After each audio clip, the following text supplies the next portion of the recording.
అరే తమ్ముడు నువ్వు ఈడున్నావా? నీకోసం అప్పటి నుంచి చూస్తానా. ఎందుకన్నా? అరే తమ్ముడు, నేను అర్ధగంట కూర్చొని ప్రాబ్లమ్స్ వేసిన, నువ్వేమో ఈడ ఆడుకుంటాను. ఫస్ట్ ఈ problem solve చేద్దుపా.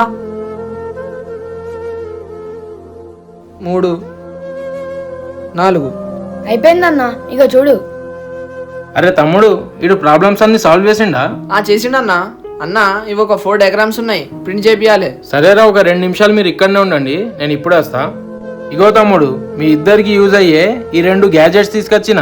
First mini printer, దీన్ని మన ఫోన్ కి కనెక్ట్ చేసుకుంటే చాలు. ఇప్పుడు మనకు కావాల్సిన డయాగ్రామ్స్ ని ప్రింట్ చేసుకొని స్టిక్ చేసుకోవచ్చు. అండ్ సెకండ్ ది ఈ టీచింగ్ స్టాంప్, దీంతో మనం పిల్లల్ని చాలా ఈజీగా మ్యాథ్స్ ప్రాబ్లమ్స్ నేర్పించవచ్చు. దీంట్లో ఎడిషన్స్ అండ్ సబ్ట్రాక్షన్స్ ఇలా 2 సపరేట్ స్టాంప్స్ వస్తాయి. అండ్ ఇందులో మనం 200 ప్రాబ్లమ్స్ వరకు సాల్వ్ చేసుకోవచ్చు. ఈ గ్యాజెట్స్ మీరు కూడా పర్చేస్ చేయాలనుకుంటే పైన కనిపిస్తున్న స్టిక్కర్ మీద క్లిక్ చేయండి. అన్న ఈ గ్యాజెట్స్ మస్తున్నాయి.